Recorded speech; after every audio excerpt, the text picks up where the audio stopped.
오늘 우리가 나갈 몸의 기능을 조절하는 호르몬에 대해서 한번 해보도록 하겠습니다. 정의 먼저 한번 볼게요. 호르몬의 정의는요, 일단 이렇게 쓸 수가 있어요. 내분비샘에서 만들어져서 특정 세포나 기관으로 신호를 전달해가지고 몸의 기능을 조절하는 물질이죠. 근데 여기에서 이제 질문을 하겠죠. 바로 이 부분, 내분비샘에서 만들어져서 특정 세포나 기관을 통해서 신호를 전달하는데, 기관으로 신호를 전달하는데 여기에서 말하는 이 내분비샘이 뭘까?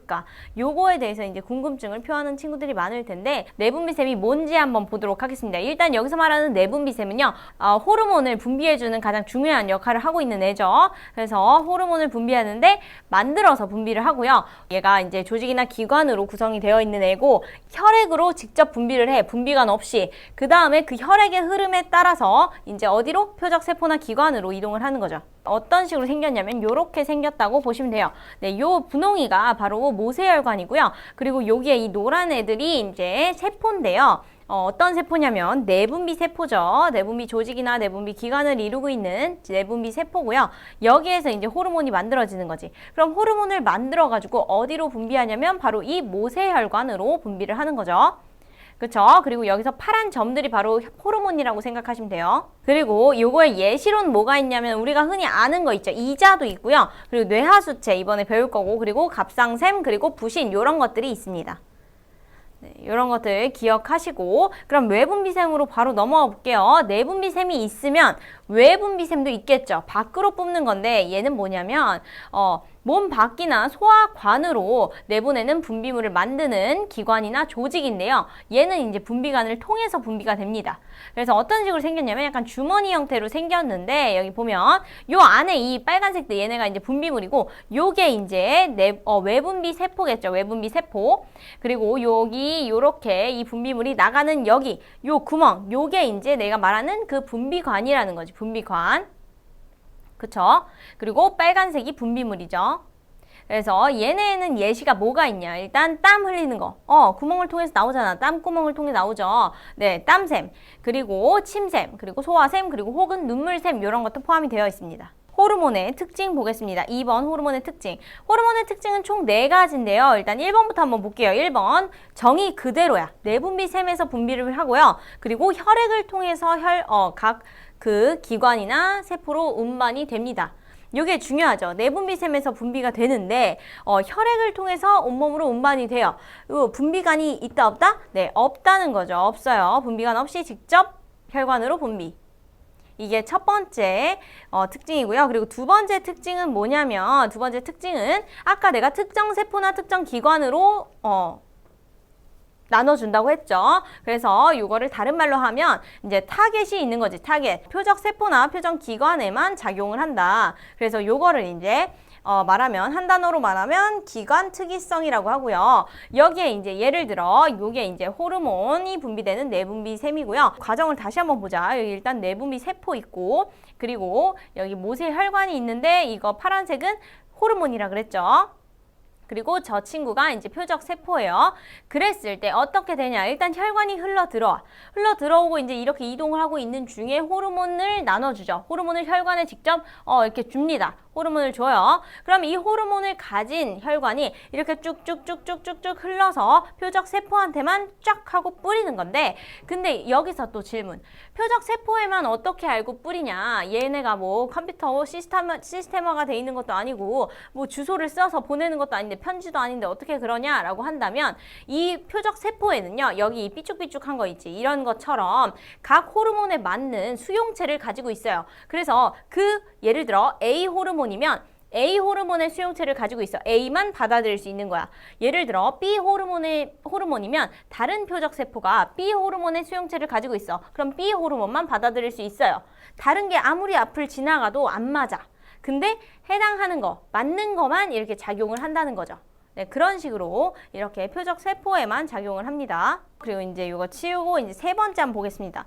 세 번째는 이제 뭐냐면요, 양에 관련된 건데, 얘가 이제 얘들아 많으면 많을수록 좋다고 우린 생각을 하겠지만 그렇지 않아요. 호르몬이 많으면 많다고 문제고 적으면 적다고 문제예요. 그래서 여기 적당해야 함이라고 적어주시고 이제 거기다가 뭐 부가 설명은 이렇게 적어주셔야 되겠죠? 많으면 과다증, 적으면 결핍증이 걸린다. 근데 여기서 과다증, 결핍증 이렇게만 얘기하면 잘 와닿지 않죠? 사진을 한번 보겠습니다. 일단 성장 호르몬이 많으면 많을수록 좋다고 너는 생각하겠죠? 키 크고 싶으니까. 그치만 성장 호르몬이 너무 많으면 이렇게 말단 비대증 같이 질병이 생기게 되는데요. 요게 이제 말단 비대증 손입니다. 그리고 이건 일반적인 손이죠. 성장 호르몬이 과다돼가지고 끝에가 계속 크는 거야. 계속 크는 거야. 계속 분비가 돼가지고. 네, 그런 경우도 네, 좋지 않죠. 그 다음에 또 이제 이 성장 호르몬이 과하게 계속 분비가 되다 보면 어떤 현상이 발생하냐면요. 여기 뜰 건데, 네, 거인증 같이 요렇게 발생할 수 있습니다. 거인증. 네, 키가 굉장히 크신 거예요. 끝없이 계속. 그래도 애들 안 좋아. 관절에도 안 좋고요. 그쵸?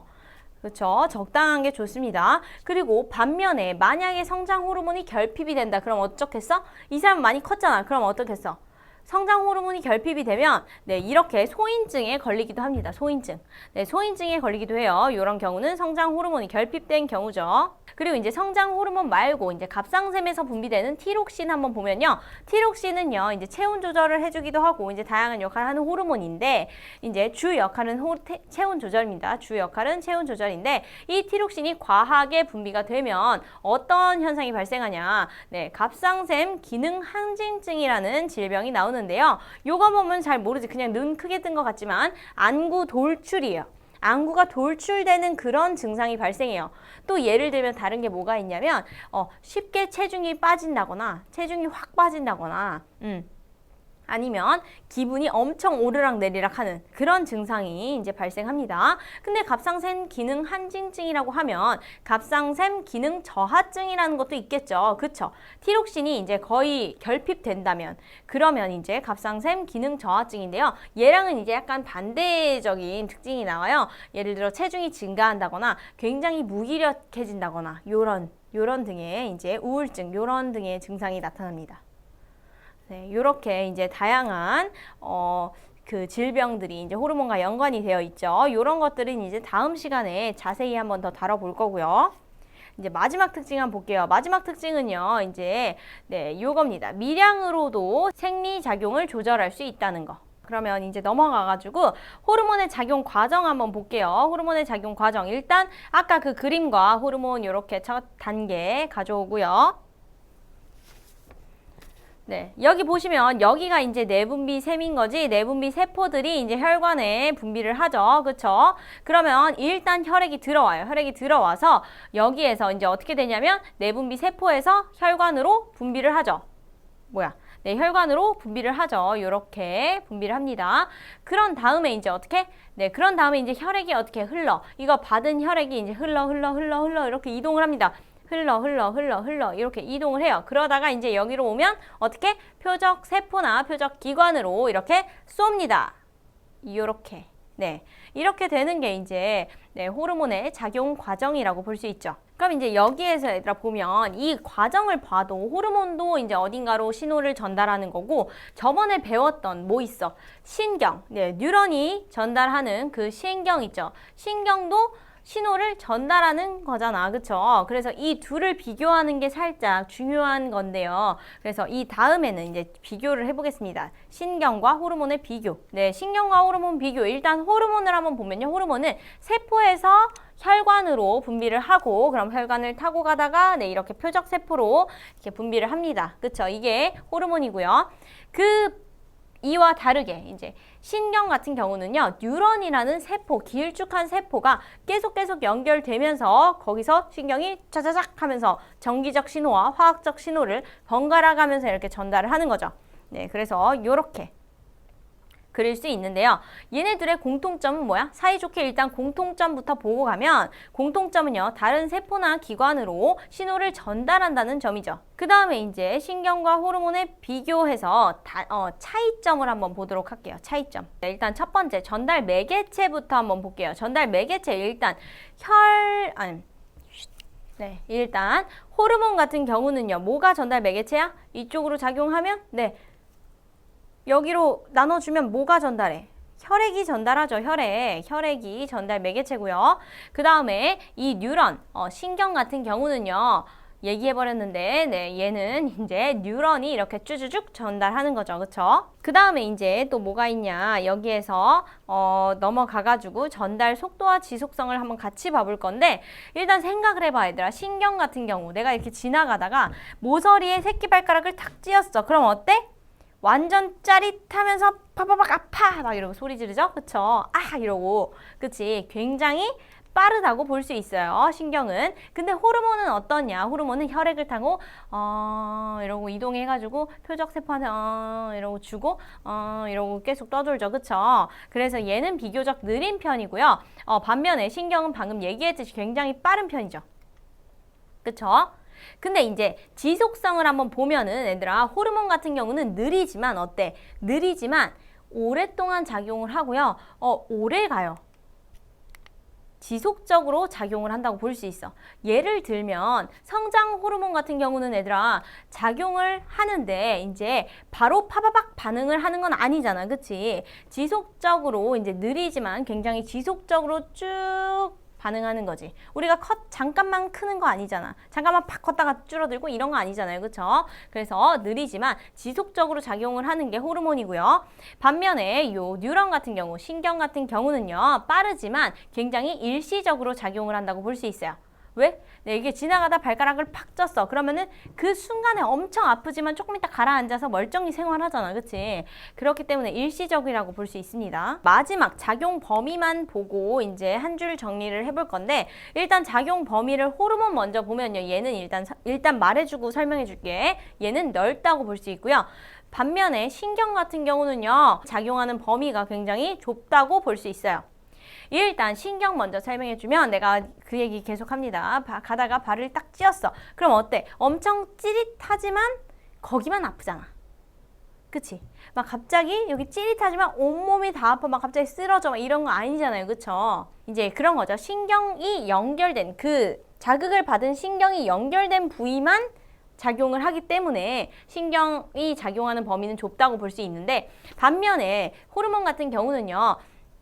이렇게 얘기할 수 있지. 쟤도 표적세포에만 작용하는 거 아니에요 라고 볼 수 있지만 신경은 그 신경을 타고 쭉 올라와서 다시 이렇게 돌아가 이런 느낌이라면 호르몬은요. 표적세포나 표적기관이 어느 한 부분에만 있는 게 아니야. 대부분 온몸에 있고요. 그 표적세포나 표적기관이. 그래서 온몸에 있는 표적세포와 기관으로 퍼져가기 때문에 넓다고 보는 거죠. 오케이? 그러니까 뭐 또 예를 들면 이제 성장 호르몬 같은 경우 우리 몸이 어느 한 군데만 크는 게 아니잖아요. 얘가 성장 호르몬이 나와서 손끝에만 간다거나 이런 식으로 가는 게 아니잖아. 온몸에 다 가잖아요. 그쵸? 온몸에 가서 성장 호르몬을 여기저기 전달을 해야 우리가 골고루 크겠죠. 그쵸? 그치? 그래서 온몸의 표적 세포와 기관으로 작용하기 때문에 얘는 넓다고 보는 거고요. 반면에 신경 같은 경우는 그 연결된 신경에만 쭈르륵 작용하기 때문에 얘는 좁다고 보는 거죠. 여기에 넓음 좁음만 써도 뭐 상관은 없겠지만 나중에 공부할 때 기억 안 나잖아. 온몸의 표적 세포와 기관으로 가기 때문에 넓다. 그리고 얘는 신경이 연결된 부위만 작용하기 때문에 좁다. 이렇게라도 간단하게라도 써놔야 너네가 나중에 공부할 때 편하겠죠? 한 줄 정리 한 번씩 보도록 할게요. 이걸 다 종합해보면 성장 발달 등과 같이 광범위하고 지속적인 반응에 관여하는 건 호르몬이고요.